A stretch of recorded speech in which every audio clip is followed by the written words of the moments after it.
मतलब आप उसके शरीर से प्रेम कर रहे हैं या फिर उनके विचारों से प्रेम कर रहे हैं, जरा सोचो। कबीर साहब से प्रेम करने का क्या अर्थ है, या सदगुरु से प्रेम करने का क्या अर्थ है? क्या कबीर साहब जी की एक मूर्ति बना लें, कबीर साहब जी का एक चित्र रख लें और रोज सुबह शाम आरती वंदन करें, तो क्या यह माना जाएगा कि हम कबीर साहब से प्रेम कर रहे हैं?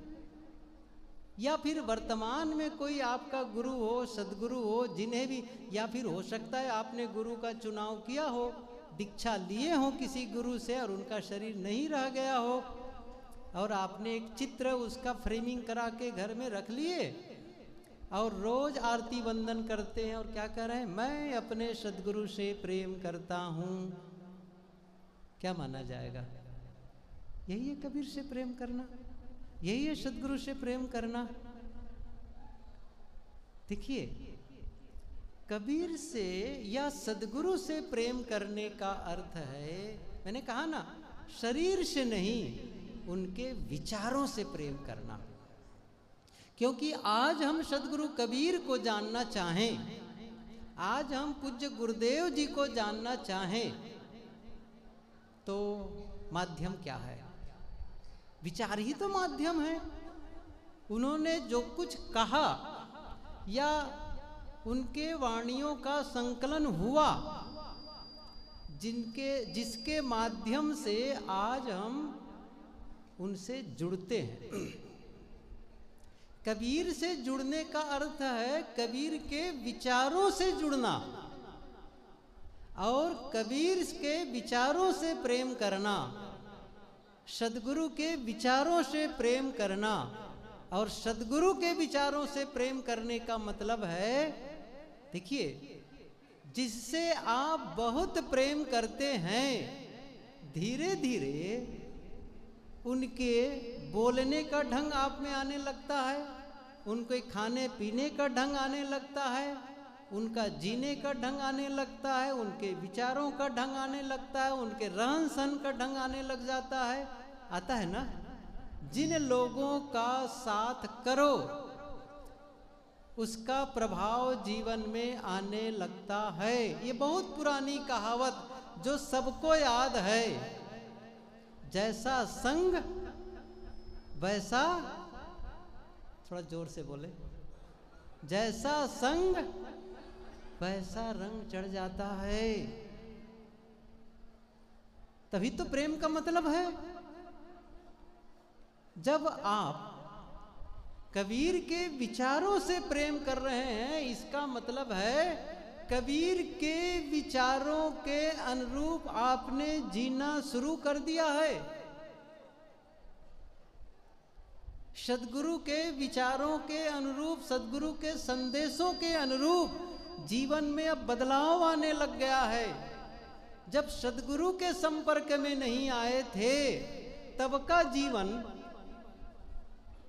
कबीर के विचारों के संपर्क में नहीं आए थे तब का जीवन, और विचारों से जुड़ने के बाद का जीवन, अंतर होना चाहिए कि नहीं होना चाहिए?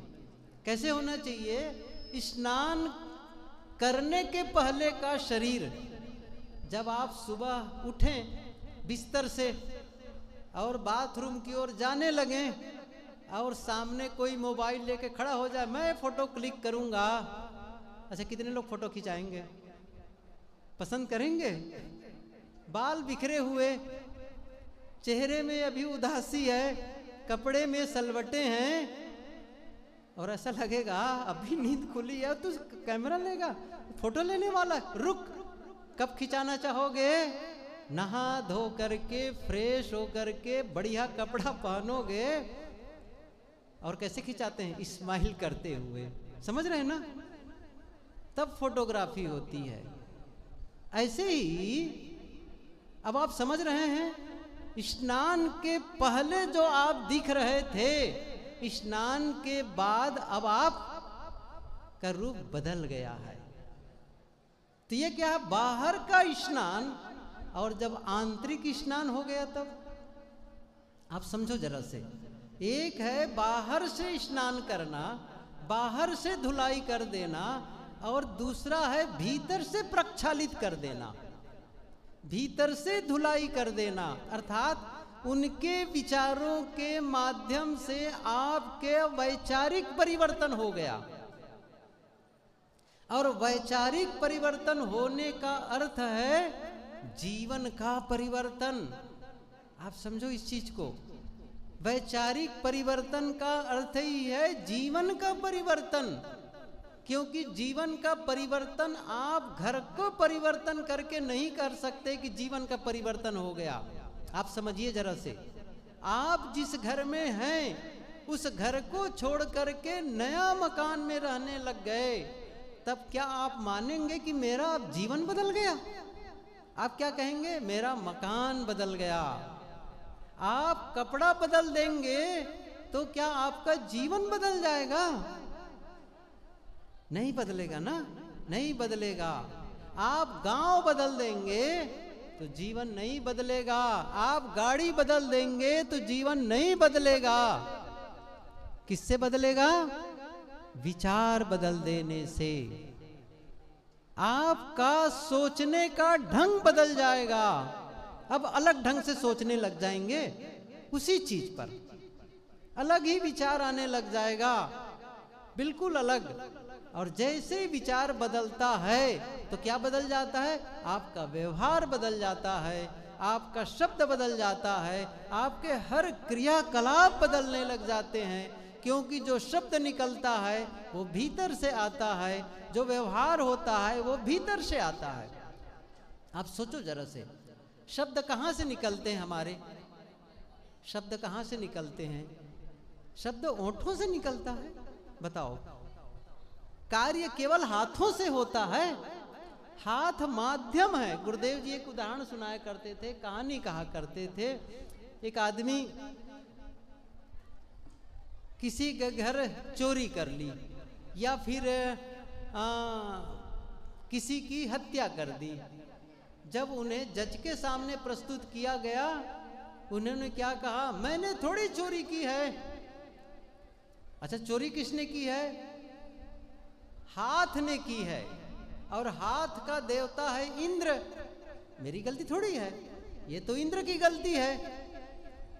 तो जज ने फिर इंद्र को कहा कि भाई देखो, तो इंद्र आ गए।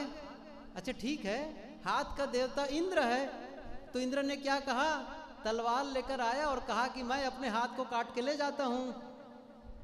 इंद्र ने क्या कहा? तो मैं, ये जो हाथ है ना आपका, वो मेरा है ना, मैं देवता हूं ना, तो मैं उस हाथ को काट के ले जाता हूं। फिर अब क्या होगा? समझ रहे हैं? आप छिपना चाहते हैं, वो आपके ही माध्यम से आपके हाथ ने काम किया, आपके माध्यम से ही आपके शब्द निकले। बस मैं यही कहना चाहता हूं। वो कहां से? भीतर से, आपके भीतर से निकला है।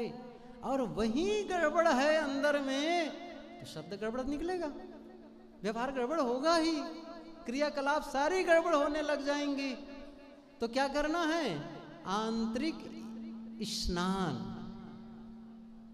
आंतरिक परिवर्तन, इनर कन्वर्शन, भीतर बदल जाए। और जब भीतर बदलता है ना, तो आपके लिए सब बदल जाता है। सब बदल, क्यों सब बदल जाता है मैं कह रहा हूं? मैं इसलिए कह रहा हूं, देखिए यहां आप लोग आए हैं, अपने गांव को छोड़कर, शहर को छोड़कर, अपने घर द्वार और संपत्ति को छोड़कर आप यहां आए। और बहुत से लोग होंगे जो अपने परिवार को छोड़कर आए हैं, लेकिन क्या आप अपने विचार को छोड़कर आए हैं? क्या आप अपने स्वभाव को छोड़कर आए हैं? नहीं जी, विचार तो मेरा वहां है घर में, मेरा विचार, मेरा मन तो वहां है। आप यहां हैं, क्या आप अलग अलग कर सकते हैं? घर से अलग कर सकते हैं, गाड़ी से अपने आप को अलग कर सकते हैं, कपड़ा बदल सकते हैं, लेकिन विचारों से आप अपने आप को अलग नहीं कर सकते। मैं एक दो उदाहरण दूं, आपको समझ में आ जाएगा। जो आदमी यहां आया है और अगर वो गांव में तम्बाकू खाता था, गुटखा खाता था, तो क्या यहां आकर के वो तम्बाकू नहीं खाता होगा? बताओ मुझे, है ना? छिपा करके खाता होगा, क्योंकि वो आदत लेकर के आया है। आया है कि नहीं आया है? बदल नहीं गया ना? और जो लोग वहां पर गुटखा नहीं खाते अपने गांव घर में, वो यहां आकर भी नहीं खाते हैं। क्या लेकर के चले? अपनी आदत लेके चले, अपना स्वभाव लेकर के चले, अपना विचार। और जिनके वहां पर कटु कुठार बोलने की आदत है, कटु बोलने की आदत है, गांव छोड़कर वो शहर भी चला जाएगा तो शब्द कैसे निकलेंगे? वो बहुत पुरानी कहानी, बहुत पुरानी कहानी कहूं जरा से। कौवा और कोयल दोनों साथ साथ एक पेड़ पर रहा करते थे। एक दिन कौवा अपना बोरिया बिस्तर तैयार करने लगा कहीं जाने के लिए, तो कोयल आ गई कहीं से। उन्होंने कहा, भैया कहाँ जाने की तैयारी कर रहे हो? उन्होंने कहा, देखो बहन, यहाँ के लोग तो मेरा कभी सम्मान ही नहीं करते हैं। जहाँ कहीं भी जाकर बोलता हूँ तो लोग पत्थर मार देते हैं, भगा देते हैं मुझे। न मेरा सम्मान, न मेरे शब्दों का सम्मान। तो मैं अपमानित जीवन नहीं जीना चाहता हूँ। मैं ऐसी जगह जाकर के रहना चाहता हूँ जहाँ मेरा सम्मान हो, मेरे शब्दों को प्रेम से सुने। मैं वहाँ चला जाना चाहता हूँ, मैं छोड़ देना चाहता हूँ यहाँ को। कोयल ने क्या कहा, भैया स्थान परिवर्तन समाधान नहीं है, समाधान है वाणी परिवर्तन, समाधान है स्वभाव परिवर्तन। यदि कौवा प्रयागराज छोड़ करके द्वारका चला जाए तो क्या वहां आरती उतारी जाएगी? नहीं, कागड़ा महोदय आए हैं, लाओ यहाँ पर आरती उतारें। क्योंकि जब शब्द बोलेगा तो फिर वहां भी वही हस्र होगा जो यहां हो रहा था।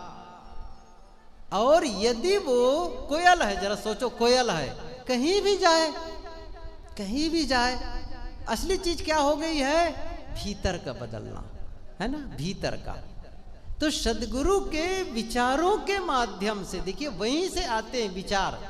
और जो हमारा स्वभाव भी बदला है, हमारे में जो ढंग आया है बोलने का, सोचने का, करने का, वो भी हमने ग्रहण ही किया है। बच्चा जब छोटा होता है ना, जब वो जन्म लिया हुआ बच्चा होता है, छोटा सा बच्चा, तो आप देखे हो कि नाराज, वो दुखी बच्चा देखे, अशांत बच्चा देखे कोई? देखिए रोना अलग बिल्कुल चीज है, वो उनकी मांग है।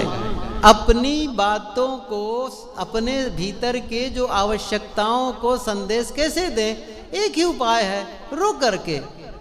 तो इसका अर्थ मत मान लीजिए कि वो नाराज है, वो गुस्सा है, वो नफरत कर रहा है, ऐसा कुछ नहीं है, है ना, कुछ नहीं है।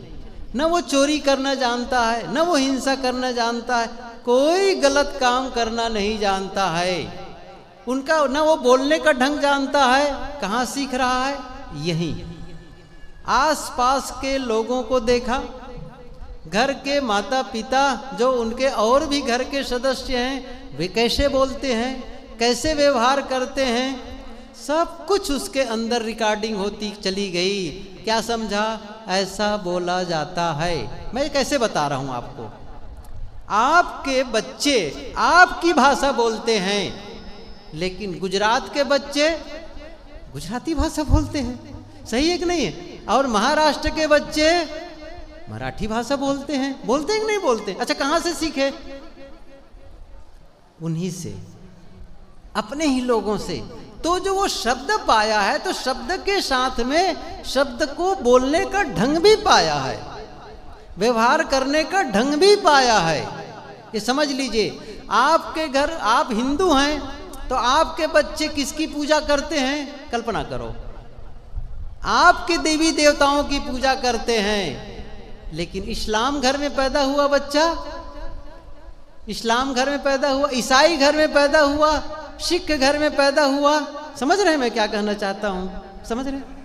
और कहीं अंग्रेज घर में पैदा हुआ हो, अंग्रेज के यहाँ, तो अंग्रेजी बचपने से बोलना शुरू करेगा।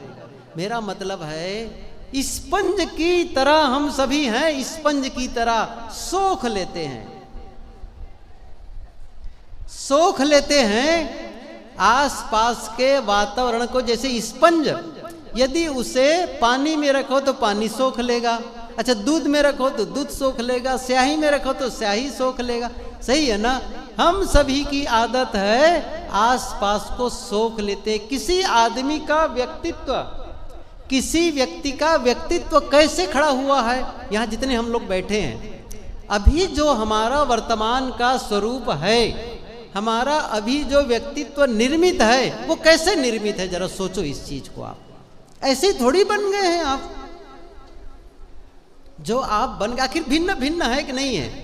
देखो ये बात सही है कि सबके शरीर में वो तत्व लगे हैं, सबके शरीर में वही हड्डी मांस और मज्जा जो कुछ है वो सब है। देखो थोड़ा बहुत उसमें डिफरेंट है, किसी में किसी तत्व का अंतर है, किसी में, लेकिन है सारी चीजें वही, इंद्रियां वही हैं, शरीर वही हैं, लेकिन सबके स्वभाव में अंतर है, गुण कर्मों में अंतर है, शब्दों में अंतर है। यहीं पर यदि आप आंखें ऐसे बंद करके सोए हों और आपका परिचित आदमी आ जाए और केवल बोले, अच्छा आप जान जाएंगे कौन आ गया, सही कह रहे हैं, आप जान जाएंगे। और कितने सूरदास लोग कहते हैं कि केवल उसके चलने से पता चल जाता है। पदचाप, पदचाप अलग अलग है कि नहीं है? हर व्यक्ति के शब्दों में अंतर है, आवाज में अंतर है, सोचने में अंतर है। कैसे अंतर हुआ है? हर व्यक्ति का व्यक्तित्व अलग अलग है। मैं यही कह रहा था, वो कैसे निर्मित होता है और कैसे उसे ठीक किया जा सकता है, ये चीज हम यदि समझ लेंगे ना तो जीवन का बदलना बड़ा आसान है। फिर देखिए इस चीज को समझे, मैं बहुत थोड़े में बताऊं इस चीज को। बच्चा मैंने कहा ना भी छोटा होता है तो सबसे पहले वो ऑब्जर्व करता है, वो स्वाभाविक रूप से हर चीज उसके लिए नई होती है, आंखों से देखेगा। अच्छा कई बार आप हर बार देखे होंगे बच्चों को, किसी चीज को जानना है तो हाथ से उठा करके सीधे मुंह में रखते हैं, मुंह में रखते, क्यों? अब वो कैसे जाने इस चीज को? टेस्ट लेकर के, ये कैसा है, ये एक तरीका होता है। थोड़ा और बड़ा हो गया तो पूछना शुरू करेगा, ये क्या है, ये क्या है, ये क्या है, इतने प्रश्न पूछते हैं आपको, ऊब जाता है। ये बहुत परेशान करता है, होता है कि नहीं होता है? तो अभी क्यों जान रहा है, जान रहा है, वो सीख रहा है। और मैंने कहा ना, आप जो बोलते हैं वो ढंग सीखा बोलने का, आप जो करते हैं ढंग सीखा वो करने का, हर चीज वो सीख रहा है।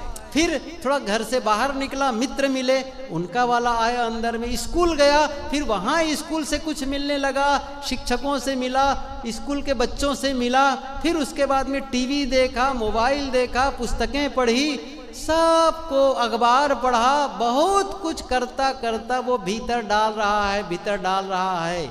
और सब का पूरा पैकेज, उसमें से कुछ चीजें उसके अंदर ग्रहण हो रहा है, कुछ चीजें बाहर चली जा रही हैं, वो रिजेक्ट हो रहे हैं, डिलीट हो रही हैं, और कुछ सेव होता चला जा रहा है, सेव होता चला जा रहा है।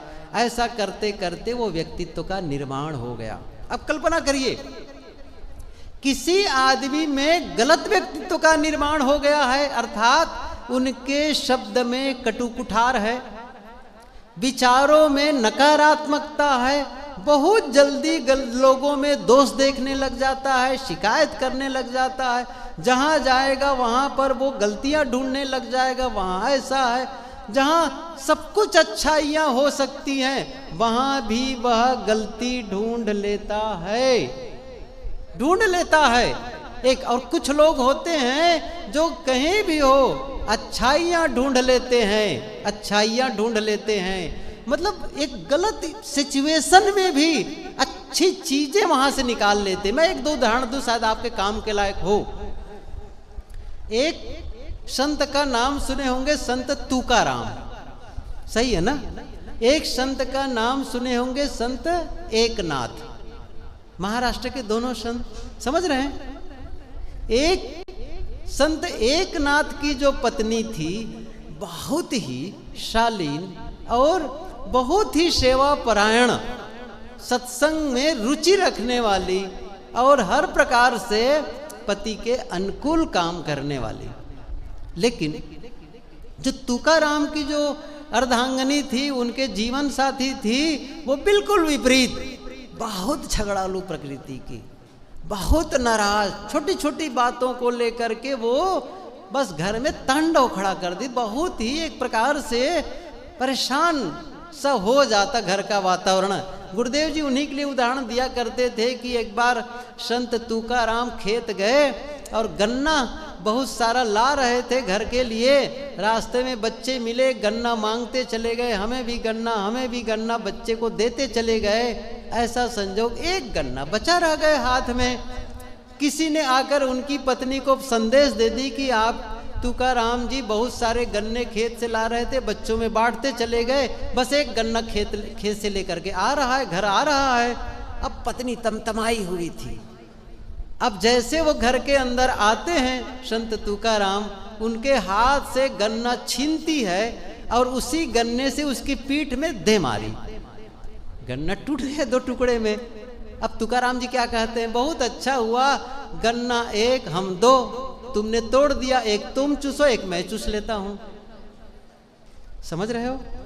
इसका मतलब नहीं कि प्रयोग करना जा करके।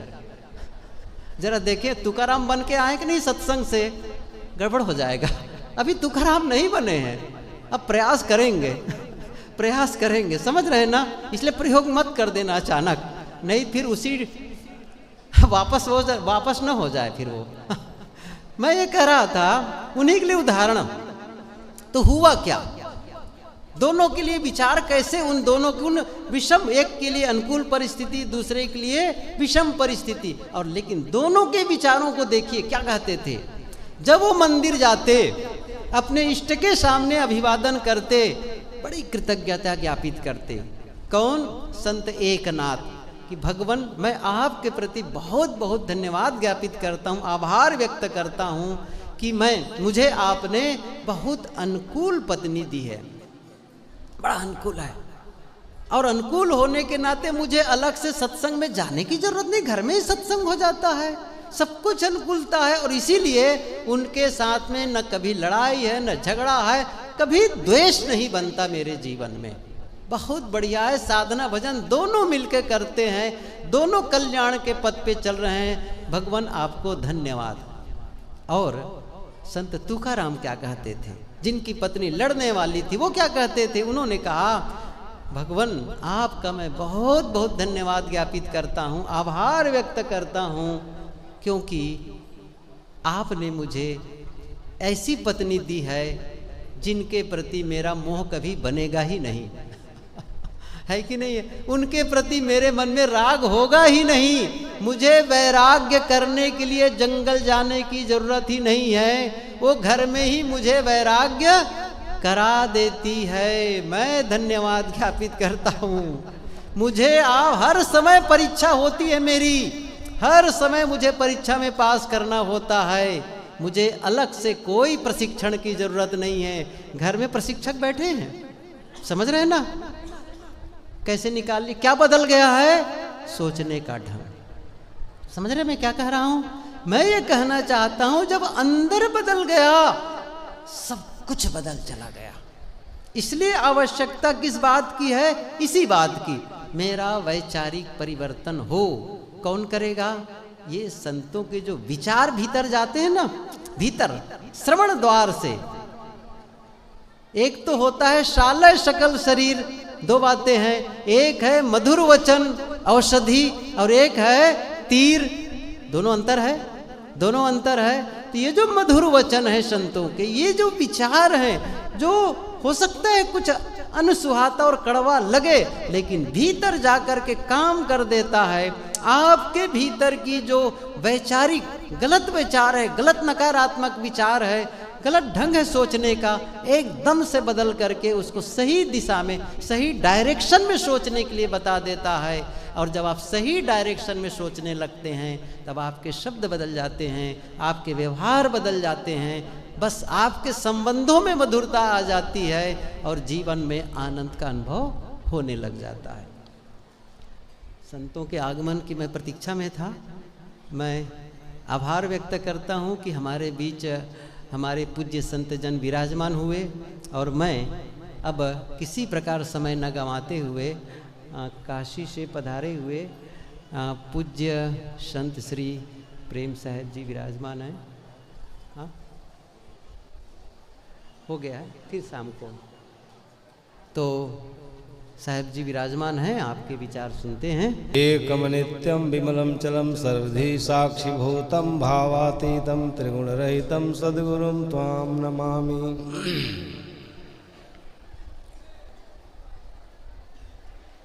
कबीर पारक संस्थान की स्थापना दिवस एवं सद्गुरु अभिलाष साहब के पावन स्मृति में आयोजित इस सत्संग समारोह में मंच पर उपस्थित सभी पूज्य संत वृंद अगाध श्रद्धा एवं तत्परता से धर्म का श्रवण करने की जिज्ञासा से पधारे हुए सभी धर्मानुरागी बंधुओं, श्रद्धा मूर्ति देवी, साहेब जी के इस पावन तपोभूमि में आप लोग अनेक मनीषी संतों के श्री मुख से पावन विचार श्रवण कर रहे थे। हम तो पहली बार इस पवित्र भूमि के दर्शन करने के लिए यहाँ आए और आकर के मेरा मन बड़ा प्रसन्न हुआ।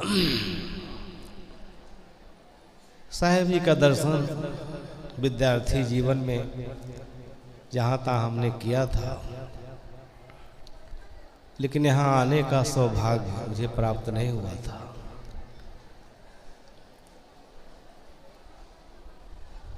प्रिय बंधुओं, धर्म और धर्म देशना ये मनुष्य जीवन के लिए अद्भुत विषय है। जब यहाँ मैं आया तो मुझे एक शायर याद आया। पसीना तुम अगर इस भूमि में मिला दोगे, करोड़ों मर रहे हैं उन्हें पल में जिला दोगे। तुम्हारे श्रम सीकरों, तुम्हारे देह के श्रम सीकरों में शक्ति है इतनी कि तुम कहीं भी धूल में फूल सोने के खिला दोगे। लगा कि साहेब जी के व्यक्तित्व पर ये यहाँ आकर के मुझे ऐसा आभास हुआ कि शायद अक्षरशः उनके व्यक्तित्व पर लागू होता है। कबीर पंथ जगत के वे मूर्धन्य मनीषी थे और उन्होंने कबीर पंथ को एक नया आयाम दिया जिसके आप लोग सब लोग साक्षी हैं, यहाँ बैठे हुए हैं। ये कबीर पंथ के लिए बहुत बड़ी बात है।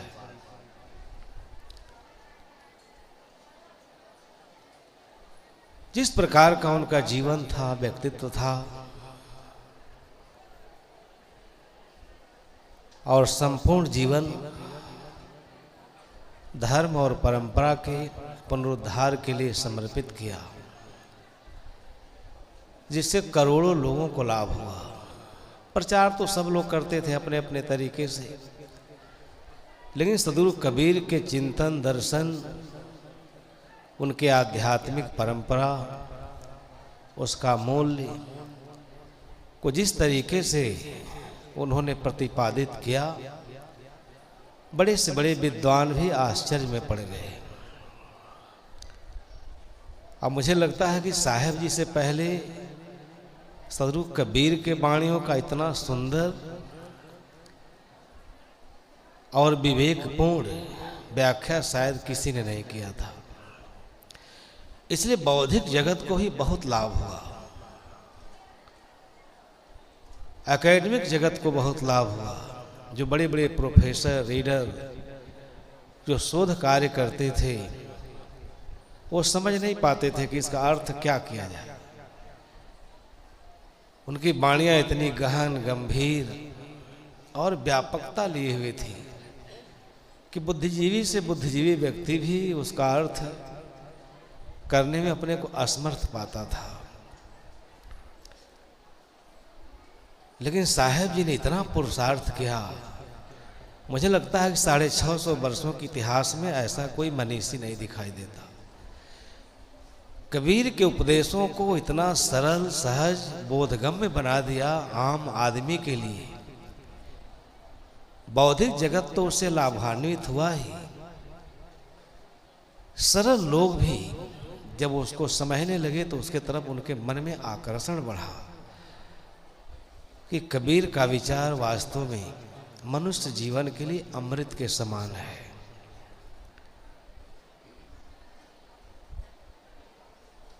काहे रे नलनी तू को मिलानी, तेरे ही नाल सरोवर पानी, जल में उत्पत जल में वास, जल में नलनी तोर निवास, ना तल तपत न ऊपर आगी, तोर हेत कहु का संग लागी। कहीं कबीर ते उदक समान, ते नहीं मुए हमारे जान। कई अध्यापक लोग आए, इंटरमीडिएट के सब्जेक्ट में लाइन थी। हम लोग नए नए साधु जीवन में आए थे, विद्यार्थी जीवन में, तो महाबोध इंटर कॉलेज में लोग हमसे पूछते थे कि समझ में नहीं आ रहा है इसका अर्थ क्या किया जाए। हम कहे हम लोग तो अभी आए हैं, हम लोग को भी समझ में नहीं आ रहा है। बड़ी अद्भुत वचन, मनुष्य के अंतर मन का, अंतर द्वंद का जो चित्रण किया, विश्लेषण किया, शायद संसार के दुनिया के मनीषा में ऐसा दुर्लभ है। इसलिए जब उनको कोई भी पढ़ता है या सुनता है तो सहज उसके मन में श्रद्धा का ज्वार भाटा आ जाता है। काहे रे नलनी तू को मिलानी, कितनी पैनी दृष्टि है कि सृष्टि प्रवाह का अन्यतम जीवन पाकर ये मनुष्य इतना दुखी क्यों है। इसको सबसे सुखी रहना चाहिए। ऐसा अद्भुत जीवन किसी का नहीं है दुनिया में, लेकिन जितना ये उलझा है। इसीलिए अध्यात्म वह विषय वस्तु है, वह परंपरा है जिसमें जाकर व्यक्ति अपने जीवन को पूर्ण बनाता है, निर्मल बनाता है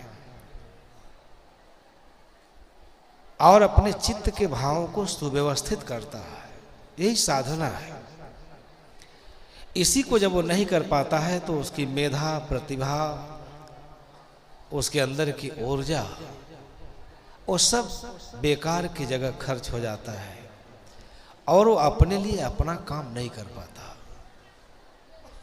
कितनी सुंदर अभिव्यंजना है सदगुरु कबीर साहब की कि काहे रे नलनी तू को मिलानी। अब सीधा सा बात अर्थ करेंगे तो सरोवर में जो कमल है उसका रूपक लेते हैं, वो हमारे अंतर द्वंद का चित्रण है। नलनी माने मनोवृत्ति, हमारी मनोवृत्ति। अब मनोवृत्ति को समझना चाहिए।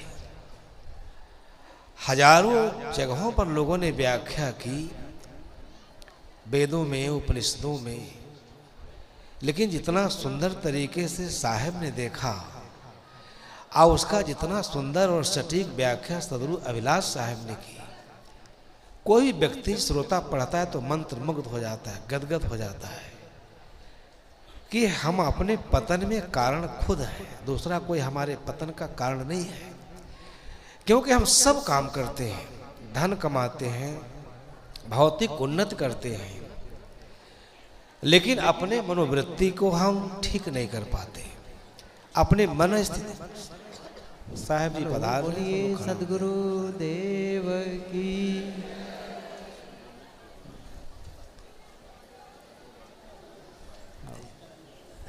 आप आ गए।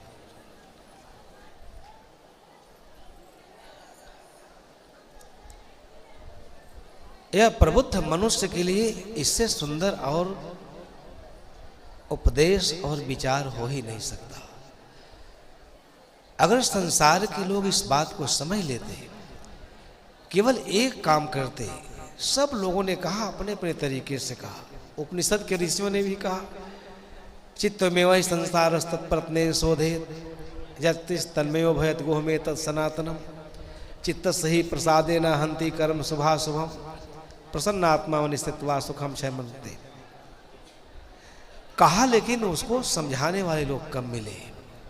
जो समझे वो भी ठीक से समाज को ज्ञान नहीं दिए। लेकिन साहब ने जन भाषा में जिस कामाग्नि की, क्रोधाग्नि की, जो मनोविकारों की अग्नि में मनुष्य जल रहा है और अपना घोर पतन कर रहा है, उसकी बहुत सुंदर तरीके से मीमांसा की। काहे रे नलिनी तू को मिलानी, तेरे ही नाल सरोवर पानी। अगर कहीं पानी हो और कमल मुरझा जाए तो अपने आप में आश्चर्य है। इस आत्मा के साथ ही मनोवृत्ति रहती है। आत्मा स्वभावतः शीतल है, निर्विकारी है। लेकिन जब हम अपने मन की वृत्ति को ठीक नहीं करते हैं तो सब तरह धो धो जलने लगते हैं। और जलते ही नहीं हैं, हम अपने को विनाश के गर्त में ले जाते हैं। मानवीय बुद्धि, मानव जीवन और मानवीय गरिमा का कोई अर्थ नहीं रह जाता। इसलिए अगर एक केवल साहब के इस पद को समझ लिया जाए तो हर आदमी संसार का सारा काम छोड़ करके वो पहले आध्यात्मिक उन्नत करेगा।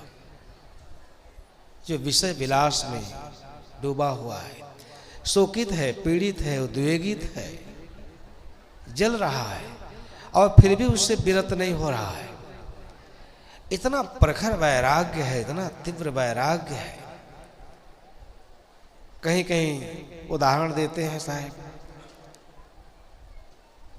माया दीपक नर पतंग भ्रम भ्रम इमय पड़ंत।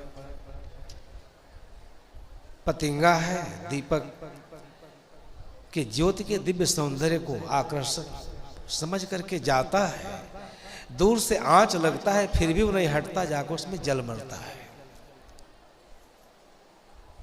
वैसी ही गति हमारी है। अपनी वृत्ति को न समझने के कारण केवल हम अपने वृत्ति का सुधार नहीं करते, अपने चित्त का शोधन नहीं करते, उसमें सुंदर भाव और विचारों से उसे सजाते नहीं, इसलिए पूरा जीवन दुख में व्यतीत होता है। और उसके लिए हम आरोप कहीं और लगाते हैं। कितनी वैज्ञानिक बात है, कितनी ऊंचाई का चिंतन है। काहे रे नलिनी तू को मिलानी, तेरे ही नाल। क्योंकि मनोवृत्ति का बहुत महत्व है। चित्त में वही संसार, जैसा व्यक्ति का चित्त होता है, जैसा मन स्थिति होती है, जैसी मन की वृत्ति होती है, वैसा ही वो अंदर और बाहर सब जगह हो जाता है, उसकी वैसी प्रकृति हो जाती है। इसलिए मनुष्य जीवन का पहला कर्तव्य है, विवेकशील प्राणी होने के नाते, कि अपने वृत्ति को ठीक से देखे। वृत्ति को ठीक नहीं करते हैं, ठीक से नहीं समझते हैं, हम पशु जैसा व्यवहार करते हैं, अपने ही साथ अन्याय करते हैं, इंद्रिय लंपटता करते हैं, विषय भोगों में अपने इस अद्भुत जीवन को नष्ट करते हैं। कितना इस वाणी में, इस संदेश में विपुल सुख के रास है, अंतर्दृष्टि है। ठीक से हम समझें तो हम तुरंत मुड़ जाते हैं। हमारी वृत्ति जो बाह्य पदार्थों में लीन है और जन्म अनंत जन्मों से जो जन्म प्रवाह जिसके कारण चल रहा है, अनंत जन्म प्रवाह इसी के कारण चल रहा है। जन्म मरण का जो भयानक रोग है, जो दुख है, पीड़ा है, यातना है, भाव यातना, इसे हम भाव यातना कहते हैं। तो इसलिए सदगुरु कबीर साहब के एक एक पदों का इतना मार्मिक व्याख्या साहब ने किया कि कोई भी व्यक्ति उसको पढ़ेगा तो तुरंत वो अपनी अंतर यात्रा शुरू कर देता है। बाहर की सारी यात्रा उनकी समाप्त हो जाती है और अध्यात्म के पथ पर चलने के लिए मनोवृत्ति का सुधार, अपने मन की स्थिति का सुधार करना, यह हमारा परम कर्तव्य है। यह काम हम नहीं करते हैं। इसी कारण इस प्रबुद्ध जीवन में चारों तरफ अराजकता है, विनाश है। कितना धन हमने इकट्ठा किया, कितने ऊंचे पद प्रतिष्ठा पर हम बैठे हुए, फिर भी अंतर में अग्नि लगी हुई है, सब कुछ जल रहा है। निच्चंग पज्जलिते सती, तथागत ने कहा, कौन हासो किमानंदो निच्चंग पज्जलिते सती, अंधकारे न नद्धा प्रकाशंग न गवेशथ, अय प्रबुद्ध मानव। इन संदेशों को सुनने के बाद मन इतना शीतल हो जाता है। मन को हम समझाने में, सतपथ पर आरूढ़ करने पर, आध्यात्म के पथ पर आरूढ़ करने में ये कितना मददगार है। नित्य सब कुछ जल रहा है, कैसा हंसी, कैसा आनंद। मूढ़ता में पड़े हुए प्राणी तुमको याद नहीं? अपने स्मृति को प्रगाढ़ करो, स्वयं के जीवन को देखो, उसका दृष्टा बनो, अपने वृत्ति का दृष्टा बनो, जो तुम्हें विनाश के गर्त में ले जा रही है, जिसके कारण तुम्हारा सर्वनाश हो रहा है। सारे महापुरुषों ने कहा, लेकिन सदगुरु कबीर साहब का कहने का अपना ढंग था, पर उसकी व्याख्या किसी के समझ में नहीं थी। मैं कभी कभी सोचता हूँ कि साहब जी ने कितना पुरुषार्थ किया होगा, इतना ग्रंथ लिखा। ये कबीर पंथ नहीं, पूरे भारत राष्ट्र का सौभाग्य है। निच्चंग पज्जलिते सती, नित्य सब कुछ जल रहा है। अंधकारे न था, अंधकार से घिरे हुए प्रकाश की खोज नहीं करते। प्रकाश की दुनिया में, ज्ञान की दुनिया में आप कब जाएंगे? जब आप अपनी मनोवृत्ति को ठीक करेंगे। विषय बहुत व्यापक है। साहब जी मंच पर विराजमान है, बोलना उचित नहीं है, सूरज को दीपक दिखाना, इसलिए यहाँ आए और श्री साहब जी ने मुझे समय दिया। इनके लिए आपको भी बहुत बहुत धन्यवाद देते हुए, और आप लोगों को भी बहुत बहुत धन्यवाद देते हुए, अब साहब जी का अमृत में प्रवचन सुने, फिर समय मिलेगा तो अपने विचार देगा। प्रेम से बोलिए श्री सद्गुरुदेव। जब सुनते हैं शीघ्र छोटा सा और विचार सुनेंगे। सपने सोया मानवा,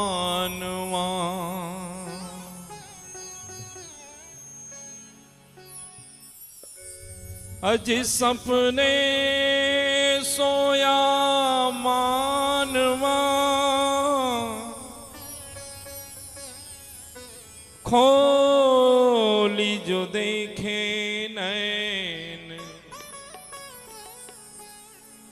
जीव परा बहुलूट में, ना कछु लेन न देन, ना कछु लेन न देन।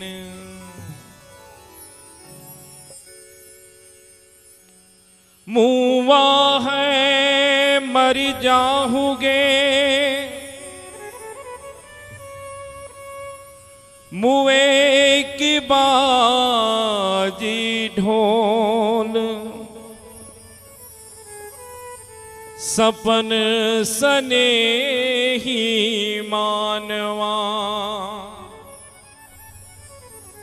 सहिदानी रही गाँव बोल।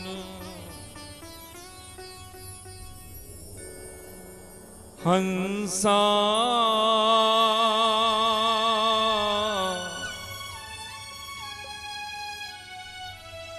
यह पिंजरा नहीं तेरा,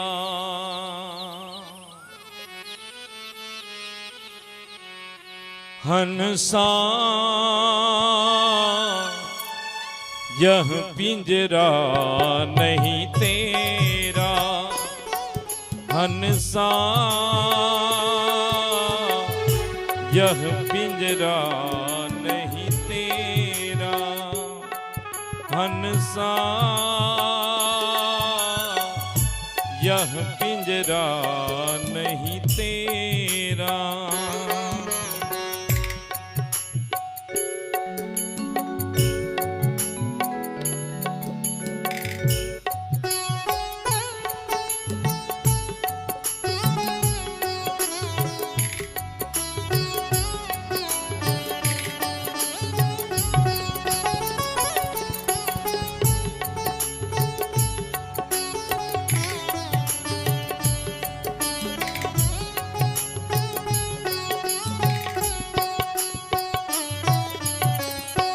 कंकड़ चुन चुन महल बनाया, कंकड़ चुन चुन महल बनाया।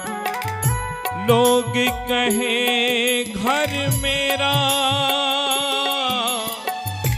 लोग कहे घर मेरा,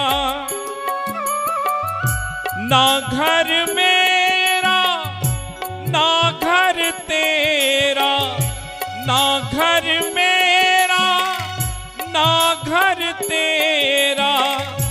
चिड़िया रैन बसेरा, यह पिंजरा नहीं तेरा। हंसा यह पिंजरा नहीं तेरा।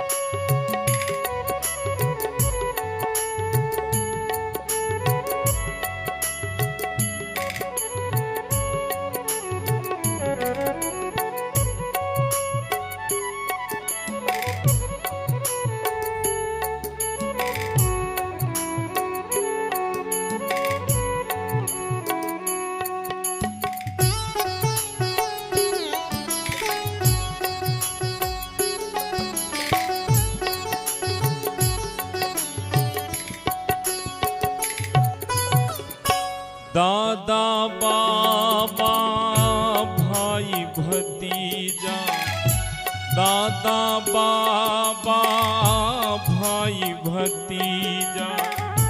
कोई न चले संग तेरा, कोई न चले संग तेरा। हाथी घोड़ा माल खजाना, हाथी घोड़ा माल खजाना। परा रहे धन घेरा, यह पिंजरा नहीं तेरा। हंसा यह पिंजरा नहीं तेरा।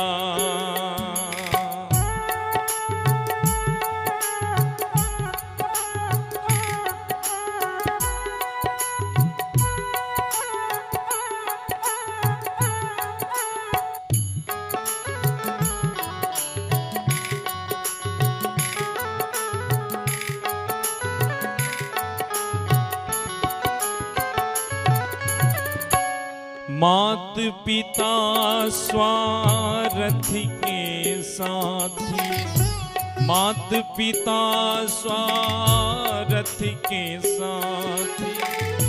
कहते मेरा मेरा, कहते मेरा मेरा। कहे कबीर सुनो भाई साधो, कहे कबीर सुनो भाई साधो। एक दिन जंगल डेरा, यह पिंजरा नहीं तेरा। हंसा यह पिंजरा नहीं तेरा। हंसा यह पिंजरा नहीं तेरा। सा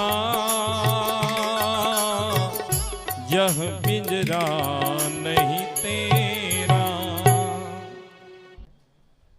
पूज्य श्री साहेब जी विराजमान हैं। आपसे भी नम्र निवेदन है कि आप अपने सुंदर विचारों से हम सबको लाभान्वित करें। उद्मंगल में संत समाज धर्मानुरागी सज्जनों, श्रद्धा मूर्ति देवियों,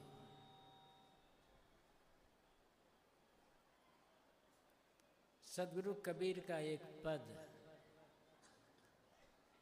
और उस पद पर कुछ विचार करें। यमते उलट भये हैं राम, दुख बिन से सुख कियो विश्राम। बैरी उलट भये हैं मीता,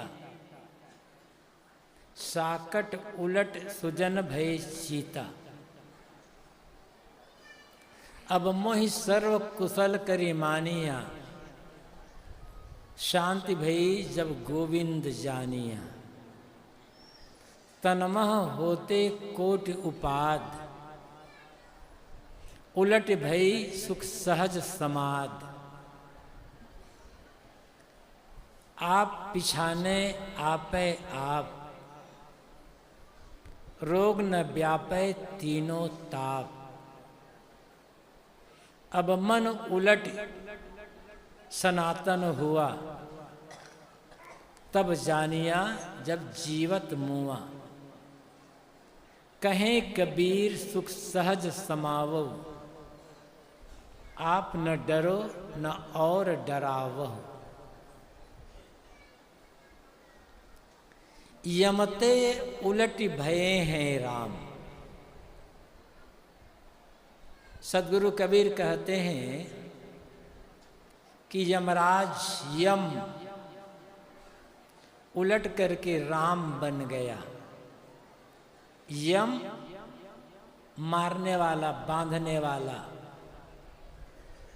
और राम तारने वाला, उबारने वाला। तो यम कौन है और राम कैसे बन जाता है, ये समझने की बात है।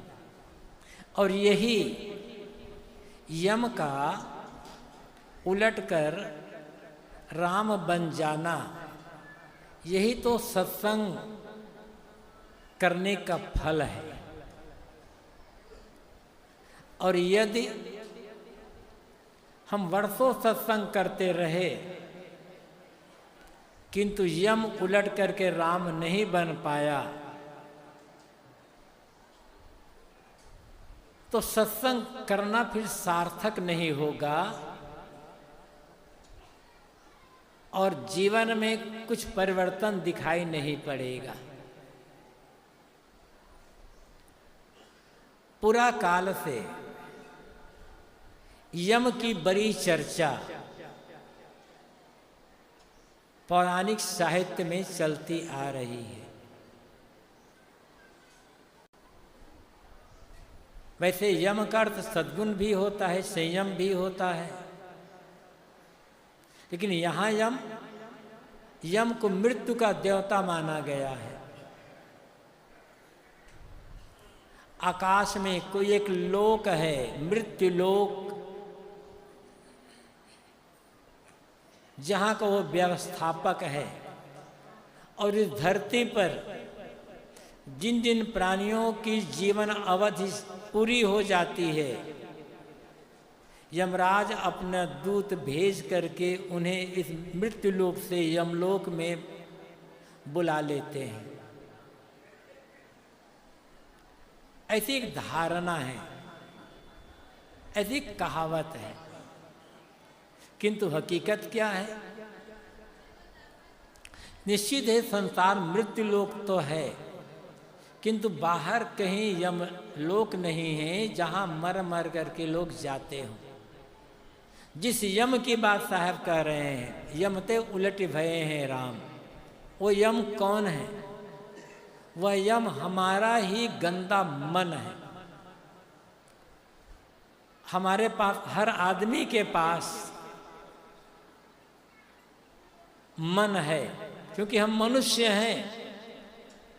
जिस प्राणी में मनन करने की शक्ति है, जो किसी विषय पर गंभीरता से, गहराई से चिंतन मनन कर सकता है, उस प्राणी को मनुष्य कहा जाता है। मननात् मनुष्य, मनन करने वाले प्राणी को मनुष्य कहा जाता है। और मनन जिस साधन से होता है, उस साधन को मन कहा जाता है। हमारे जीवन में मन बहुत महत्वपूर्ण है। कहना चाहिए मन ही जीवन है। जैसा मन होता है वैसा जीवन का निर्माण होता है। लेकिन अनादिकालीन अभ्यास के कारण, विषयों की तरफ अभिरुचि और आसक्ति होने के कारण, गलत चिंतन के कारण हर आदमी का मन प्रायः यम बन गया है। आदमी परेशान किससे है? कोई कौन ऐसा है जो निरंतर हमारे साथ बना रहता है और हमें परेशान करता रहता है? वह है हमारा ही अपना मन। गंदा मन, विकारों में डूबा हुआ मन, संसार में भटकता हुआ मन, राग देश में उलझा हुआ मन, यही तो यम है। दूसरा कोई बांधने वाला नहीं है। ये समझ लें, यदि हमारा मन गलत है, मन का चिंतन गलत है, मन के विचार गलत है, मन बराबर नकारात्मक सोच रहा है, तो हमारे पीछे शैतान बराबर घूमता रहेगा। वो बाहर कोई शैतान नहीं है। जो शैतान हमें भटकाता रहता है वही है हमारा अपना ही गंदा मन। और यदि उसी मन को राम बना लिया जाए, मन से तो काम लेना है, गलत चिंतन करना बंद कर दे, नकारात्मक चिंतन करना बंद कर दे। मन जो विकारों में डूबा हुआ है, उन विकारों को संयमित कर लें, विकारों को दूर कर दें, तो मन ही राम भगवान बन जाता है। जो आदमी बराबर सोच रहा, बराबर सकारात्मक बातें सोचता है, ज्ञान विवेक विचार की बातें सोचता है, दया क्षमा प्रेम समता एकता की बातें सोचता है, उस आदमी का मन भगवान बन जाता है। हर आदमी स्वतंत्र है कि अपने पीछे भगवान घुमाना चाहता है या शैतान घुमाना चाहता है। यदि आप गलत सोच रहे हैं, नकारात्मक सोच रहे हैं, ईर्ष्या द्वेष की बातें सोच रहे हैं, तो निश्चित समझ लें जहां जाएंगे आपके पीछे शैतान घूमता रहेगा। किंतु सोचने का तरीका बदल दें, ज्ञान विवेक विचार की बातें सोचें, प्रेम दया क्षमा की बातें सोचें, सकारात्मक बातें सोचें, तो जहां भी जाएंगे आपके पीछे भगवान घूमता रहेगा। वो आदमी धन्य है जिन्होंने अपने मन की सारी गंदगी को दूर करके मन को निर्मल बना लिया, और जो अपने पीछे हर समय भगवान को घुमाता रहता है उसका जीवन कृतार्थ हो जाता है। सदगुरु कबीर ने यही कहा है ना, यह मन तो निर्मल भया जैसे गंगा नीर, पीछे पीछे हरि फिरे कहत कबीर कबीर। जब मन निर्मल हो गया, विकार रहित हो गया, तब भगवान पीछे पीछे घूमता है। वो भगवान कौन है? वही निर्मल मन। अब यही तो सत्संग और भक्ति करने का फल है। सदगुरु कबीर कहते हैं यमते उलट भय हैं राम। अब यम उलट करके राम बन गया। आप इसी को कह सकते हैं जैसे कि मानस में गोस्वामी तुलसीदास जी ने कहा है, उल्टा नाम जपत जग जाना, वाल्मीकि भय ब्रह्म समाना। वाल्मीकि का पहला नाम कहा जाता है रत्नाकर था। रत्नाकर जंगल में रहते थे, राहगीरों को लूट लेते थे, मार भी डालते थे और उनसे प्राप्त जो रुपये पैसे होते थे या चीज़ें होती थी उनसे अपना और अपने परिवार का भरण पोषण करता था। यही करता आ रहा था। एक दिन उन्हें या नारद मिले या सप्तऋषि मिले, उन्हें भी कहा तो सप्तऋषियों ने पूछा यह काम जो पाप का काम है क्यों करते? उन्होंने कहा अपने जीवन निर्वाह के लिए और परिवार पोषण के लिए। ऋषियों ने कहा क्या तुम्हारे पाप के भागीदार तुम्हारे परिवार वाले होंगे? कहा क्यों नहीं होंगे, पूछ करके आओ। पूछने गए तो सभी ने इनकार कर दिया। हम कहाँ कह रहे हैं कि तुम पाप करके हमारा निर्वाह करो, हम तुम्हारे धन में भागीदार हो सकते हैं किंतु तुम्हारे पाप में भागीदार नहीं हो सकते। रत्नाकर को बड़ी ठेस लगी। जिनके लिए मैं पाप करता हूँ उन्होंने साफ इनकार कर दिया। लौट करके आए और ऋषियों के चरणों में गिर पड़े, भगवान मेरे कल्याण का रास्ता बताओ। तो ऋषियों ने कहा कि राम राम जपो, राम राम जपते जपते कल्याण हो जाएगा। तो रत्नाकर ने कहा कि मैं जिंदगी भर मारने का काम किया हूं, मारते आया हूं, तो मैं मारना जानता हूं, मार कह सकता हूं, राम नहीं कह सकता। ऋषियों ने कहा जी तुम राम नहीं कह सकते तो मरा मरा कहो। मरा मरा कहते कहते राम राम हो जाएगा। कहते हैं रत्नाकर मरा मरा जपने लगे और मरा मरा जपते जपते उल्टा नाम जपते जपते एक दिन वही आदि कवि महर्षि वाल्मीकि हो गए। एक कहानी है, रूपक है और सच यह है कि वाल्मीकि के जमाने में राम का नाम जपा ही नहीं जाता था। वाल्मीकि न तो उल्टा नाम जपे थे न सीधा नाम जपे थे, क्योंकि वाल्मीकि के समय राम को कोई भगवान नहीं मानता था।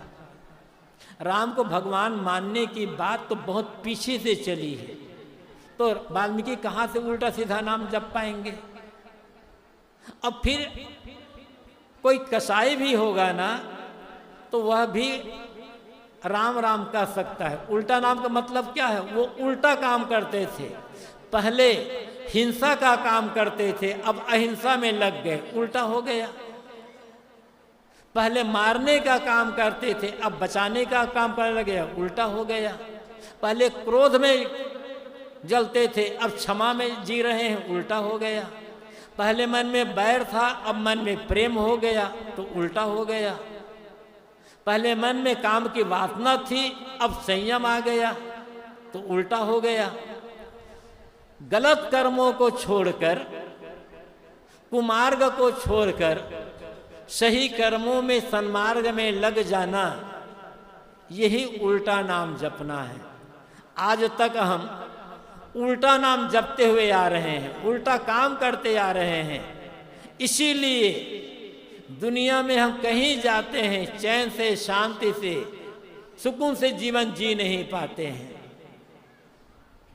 क्योंकि हमारी दिशा, हम जो मेहनत करते हैं उसमें कोई कमी नहीं है। हम जो चल रहे हैं इसमें कोई कमी नहीं है, किंतु हमारा चलना उल्टी दिशा में है, हमारी मेहनत उल्टी दिशा में है। इसलिए हम जो कुछ भी करते हैं हमारे लिए दुख, पीड़ा, बंधन का कारण बन जाता है। आवश्यकता है जो करें होश में करें, जाग करके करें, सोच समझ करके, राय ले करके करें। तो जब होश में हम करेंगे तो होश में जो कुछ भी किया जाएगा वह कल्याणदायी हो जाएगा। होश में जीने वाला व्यक्ति कभी कोई गलत काम कर ही नहीं सकता। जब हम बेहोश हो जाते हैं तब हमारी जबान से गलत बातें निकलती है, हमारा सोचना गलत होता है, हमारा कर्म गलत हो जाता है और सब कुछ हमारे लिए दुख का कारण बन जाता है। किंतु जब हम होश में होते हैं तो हमारी जबान से गलत बात नहीं निकलती, मन गलत नहीं सोचता है और इंद्रियों से गलत कर्म, गलत व्यवहार नहीं होते। फिर हमारा सब कुछ हमारे कल्याणदायी हो जाता है। हम और आप मनुष्य हैं। प्रकृति ने, कुदरत के नियमों ने मनुष्य मात्र को दो अद्भुत शक्तियां दी हुई है, एक वाणी की शक्ति और एक मन की शक्ति, बोलने की शक्ति और सोचने की शक्ति।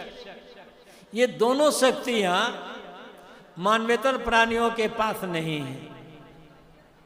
मनुष्य के अतिरिक्त अन्य जो प्राणी, पशु पक्षी आदि बोलकर अपने विचार व्यक्त नहीं कर सकते, बोलकर किसी पुकार नहीं सकते और वे गहराई से चिंतन मनन नहीं कर सकते, इसलिए उनमें विकास भी नहीं हुआ है।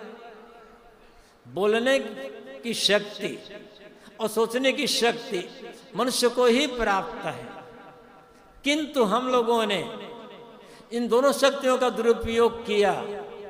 घर घर में जो कला है, परिवार में कला है, पड़ोस में कला है, समाज में कला है, राष्ट्र राष्ट्र में कला है, यहाँ तक भक्ति, धर्म, अध्यात्म के क्षेत्र में भी जो कला है, उसका मूल कारण यह है कि हमने बोलने की शक्ति का सही इस्तेमाल नहीं किया। हम गलत बोलने लग गए, इसलिए कला हो। यदि हम अपनी केवल जबान को संभाल लें और सोच करके बोलें तो न घर में कला होगा, क्योंकि भीतर कला मिट गया है। जिसके भीतर का कला मिट गया होगा उसकी जबान से गलत बात निकलेगी कैसे? और गलत जबान से गलत बात निकलेगी नहीं तो घर में कला कैसे होगा, परिवार में, समाज में कला कैसे होगा? भीतर का कला, गलत सोचना, गलत चिंतन करना, गलत विचार करना, इसी से बाहर कला पैदा होता है।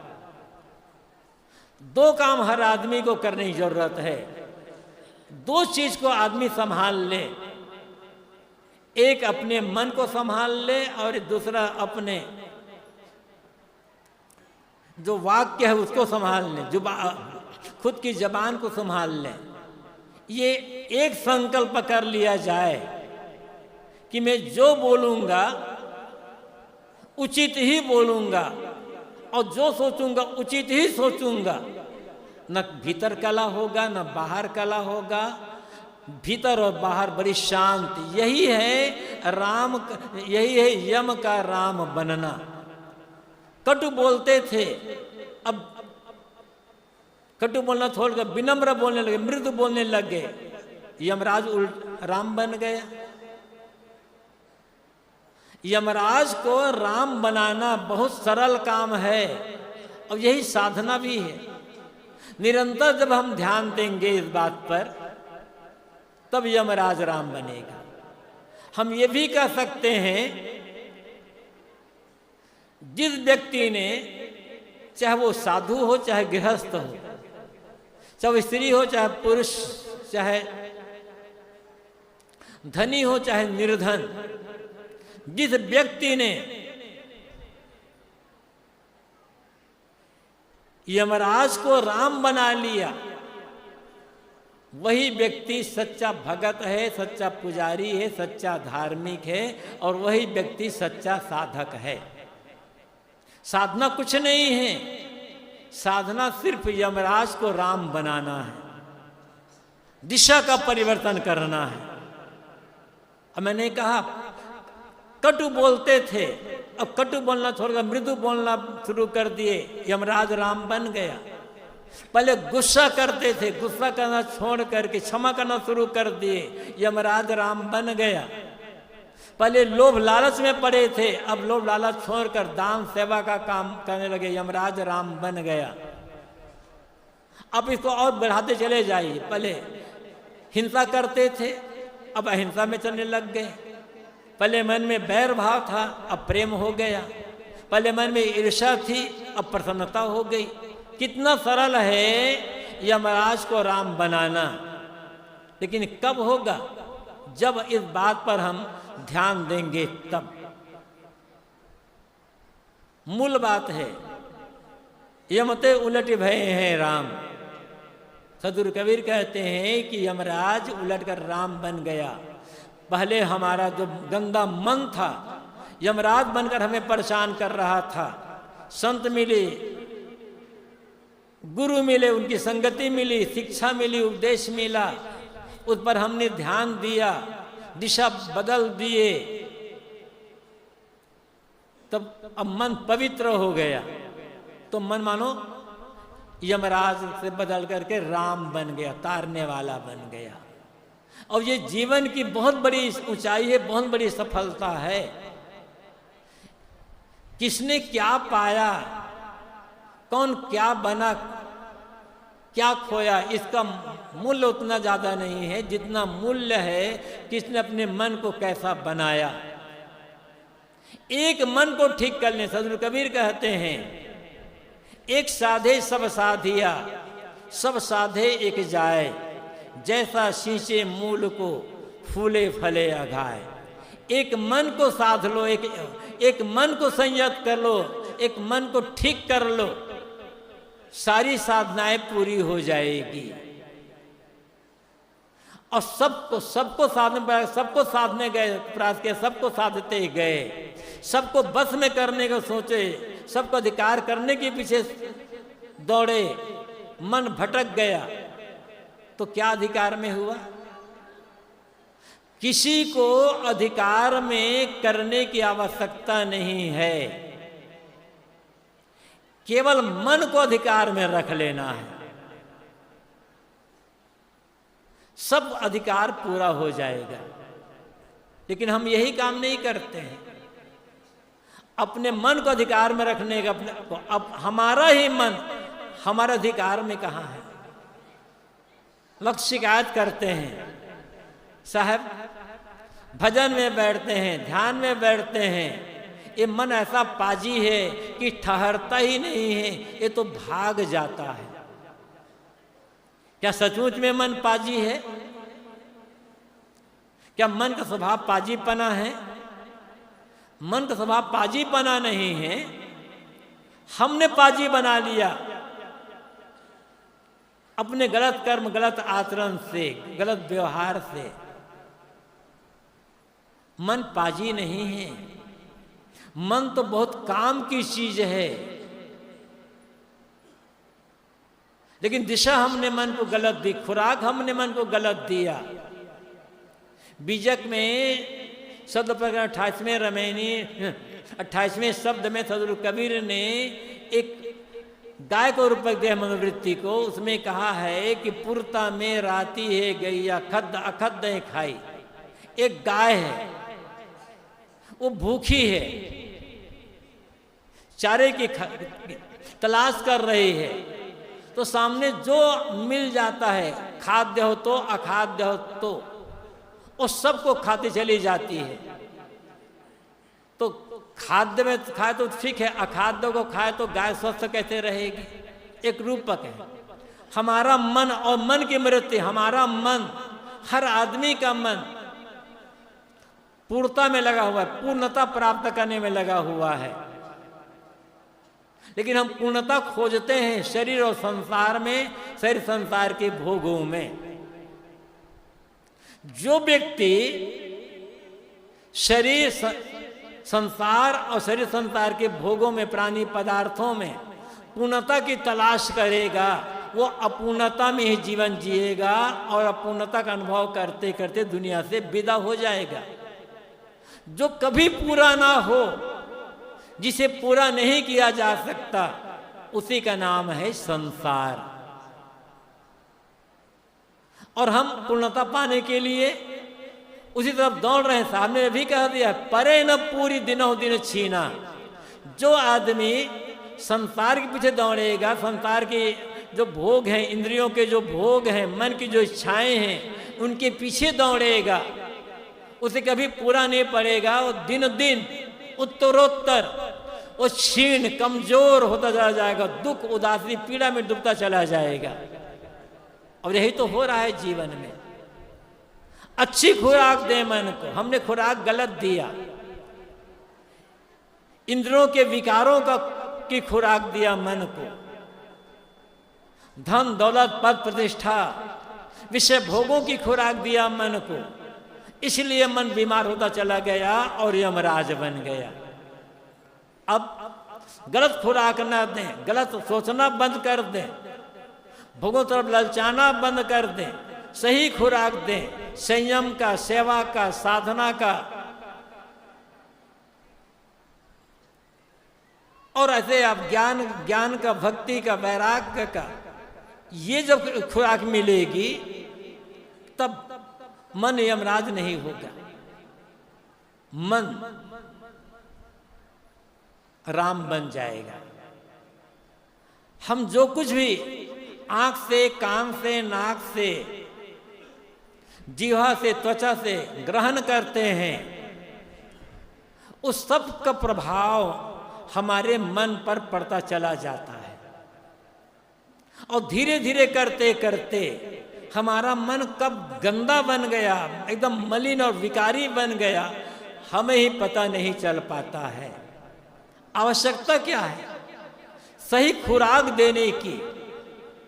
छांदोग्य उपनिषद में नारद ने सनत कुमार से आत्मज्ञान की जिज्ञासा की है और कहा है कि भगवान, मैंने सुना है कि जो आत्मवेत्ता पुरुष होते हैं वे शोक नहीं करते, क्योंकि आत्मवेत्ता पुरुष शोक से पार हो जाते हैं। तरत शोकम आत्मविद। आत्मज्ञानी पुरुष शोक से ऊपर, शोक से पार हो जाते हैं। मैं शोक करता हूं, आप मुझे आत्मज्ञान देकर के मुझे शोक से पार लगा दें। तो वहां नारद और सनत कुमार का लंबा उपाख्यान चलता है।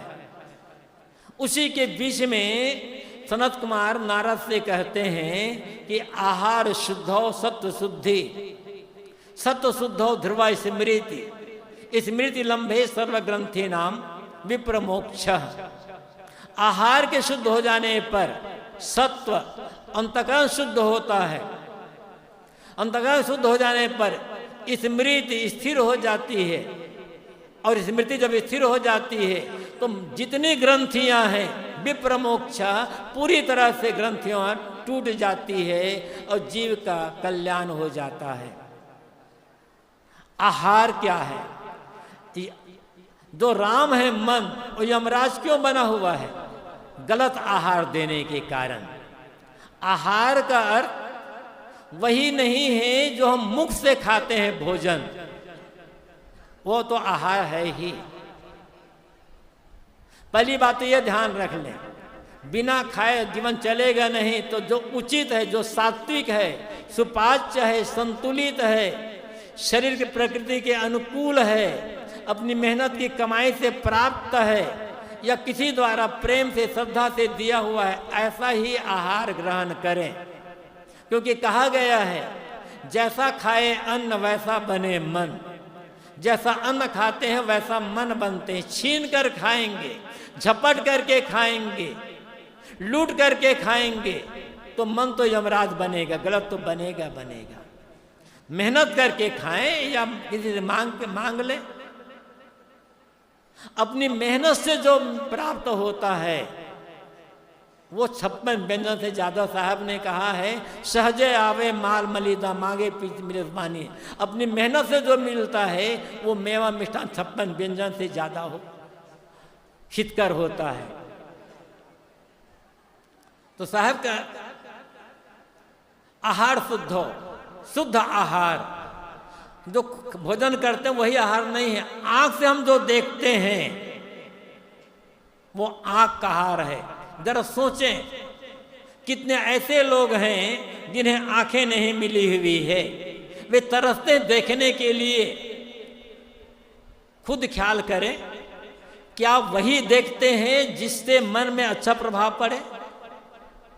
जब जब विकारी भावना लेकर के देखेंगे, ललचाए दृष्टि से देखेंगे,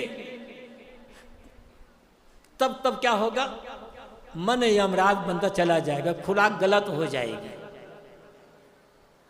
आंखों से देख करके देखना जीवन भर होगा। आंख का आहार शुद्ध है या नहीं है? आहरण करना, ग्रहण करना। जो देख रहे हैं वो किस भावना से देख रहे हैं? ऐसा दृश्य देखते हैं जिसको देखने से मन में उत्तेजना आती है, चंचलता आती है, वासना की वृद्धि होती है, मन में विकार आते हैं। वो आंख का आहार गलत है, यमराज बनेगा ही बनेगा मन। इसलिए ऐसा देखें जिससे मन की चंचलता दूर हो, उत्तेजना दूर हो, वासना दूर हो, विकारी भावना दूर हो, क्योंकि मन पर अच्छा प्रभाव पड़े तो अच्छा आहार बनेगा, यमराज राम बन जाएगा। कान से हम सुनते हैं, जो सुनना है ये कान का आहार है। जरा सोचें, किसी की निंदा, बुराई, चुगली सुनने में ज्यादा मजा आता है।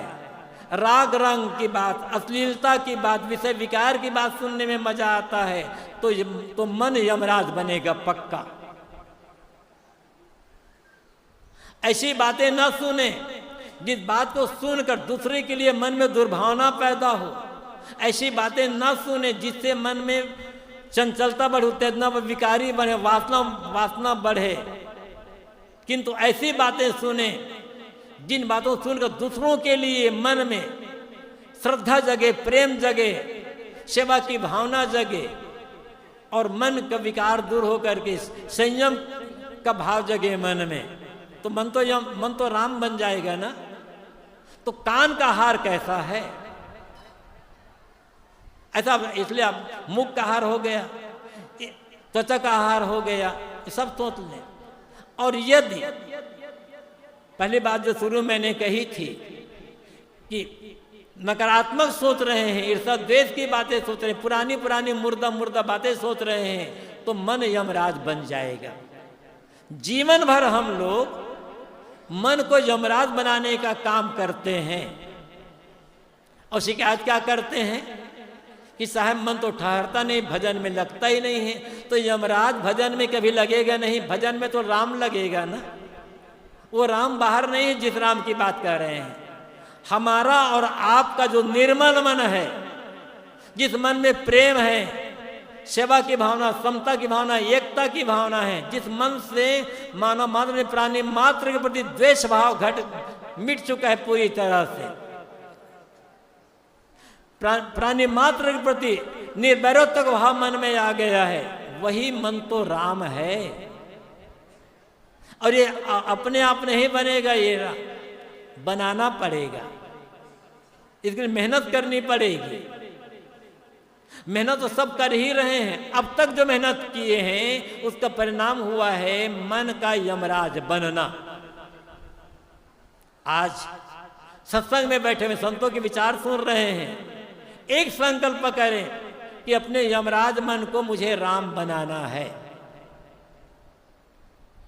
मैंने कहा था ये संकल्प करें, जो सोचूंगा सही सोचूंगा, उचित ही सोचूंगा, वही सोचूंगा जिसकी आवश्यकता है।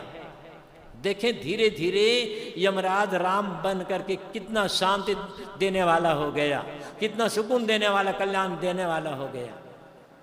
तो यमते उलट भये हैं राम।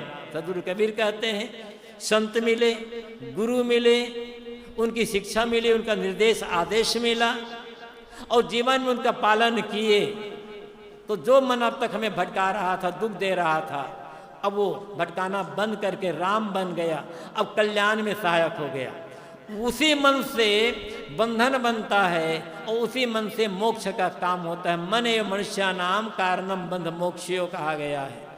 मन ही बंधन और मोक्ष का कारण बनता है। मन यदि यमराज बना है तो बंधन का कारण बनेगा, और यदि मन राम बन गया तो मोक्ष का कारण बनेगा। हम मन को यमराज बनाना जानते हैं, वो सौभाग्यशाली व्यक्ति होगा जो इस यमराज को राम बना ले, बस जीवन कृतार्थ हो जाए। दुख बिन से सुख कियो विश्राम। चूंकि अब यमराज राम बन गया है, जो मन संसार के भोगों के पीछे दौड़ रहा था, भोगों देकर ललचा रहा था, राग रंग विषय वासना में डूबा हुआ था, अब वह उधर से बिल्कुल विमुख हो गया, उसकी याद भी नहीं करता है। इतना संयमित हो गया मन कि मन में विकारी चिंतन होता ही नहीं है। तो कारण क्या है? तो फल क्या होगा? दुख पूरी तरह से समाप्त हो जाएगा और सुख में विश्राम होगा। दुख का कारण कहीं बाहर नहीं है। एक तो होता शारीरिक दुख, रोग हो गया शरीर में तो पीड़ा होगी, दर्द होगा। जीवन निर्वाह की तंगी है तो थोड़ी चिंता होगी, स्वाभाविक बात है। किंतु जीवन निर्वाह में कोई तंगी नहीं है, आराम के साथ जीवन गुजर हो रहा है, लोगों की सेवा भी हो रही है, शरीर में कोई रोग व्याधि भी नहीं है। इसके बाद भी मन क्यों दुखी है? कभी सोचा है कि मुझे दुख कौन दे रहा है? हमें और आपको दुख दूसरा कोई नहीं दे रहा है। अपने दुख का कारण हम स्वयं है। अब बार बार वही बात कही जाएगी, कारण क्या है? मन का यमराज बनना, मन का विकारों में डूबे रहना। तो लेकिन अब साहब कहते हैं मन विकार रहित हो गया, तब दुख समाप्त,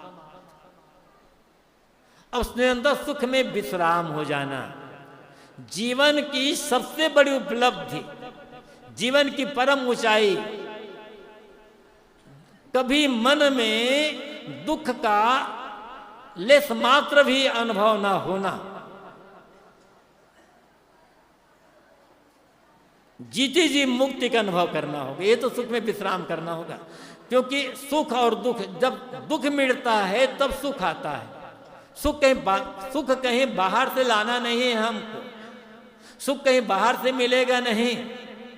दुख का मिट जाना ही सुख का पाना है।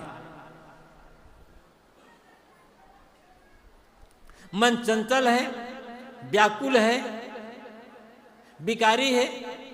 इच्छित वस्तु मिल गई, इच्छित व्यक्ति मिल गया, इच्छित भोग मिल गए और मन उसमें लग गया, तो मन की चंचलता मिट गई, व्याकुलता मिट गई, मन स्थिर हो गया, तो लगता है अब सुख आ रहा है, अब शांति मिल रही है। वो सुख, वो शांति भोगों में नहीं, मन की स्थिरता में है। तो जितना जितना मन स्थिर होता जाएगा, संतुलित होता जाएगा, विकारी भावना होकर निर्विकार निर्मल होता जाएगा, उतना उतना जीवन में शांति और सुख में विश्राम होता चला जाएगा। और ये काम हर आदमी कर सकता है, किसी को भी हिम्मत हारने की आवश्यकता नहीं है। अरे हम तो गृहस्थ हैं, कम पढ़े लिखे हैं, हमारा मन शांत कैसे हो सकता, हम मन को निर्मल कैसे बना सकते हैं? हर आदमी में पूरा बल है। अपने बल को, अपनी शक्ति को समझने की आवश्यकता है और उसको समझ करके उसको प्रयोग करने की आवश्यकता है। सदगुरु कबीर कहते हैं, यमते उलट भय हैं राम, दुख बिन से सुख किए विश्राम। यम जो हमारा गंदा मन यमराज बना हुआ था, संत गुरुजनों के मिलने पर जब वह दिशा को उलट दिया और सन्मार्ग में चलने लग गया, ज्ञान भक्ति में लग गया, तो अब राम बन गया। अब मन जब राम बन गया तो जीवन से दुख की विदाई हो गई। अब हर समय हर क्षण सोते जागते उड़ते बैठते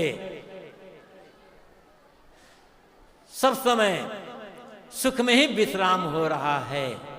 यही काम हमें और आप सबको करना है। इसी के लिए ही हमें ये मानव जीवन मिला हुआ है। यदि यह काम हमने किया तो हमारा सब कुछ सार्थक हो जाएगा। बस संतोष प्रेरणा प्राप्त करके इस दिशा में लगने का अवसर, इस दिशा में लगे और सुख में पूर्ण विश्राम करें। इन्हीं शुभकामनाओं के साथ इस समय अपनी वाणी को यहीं पर विराम देता हूँ। बोलिए।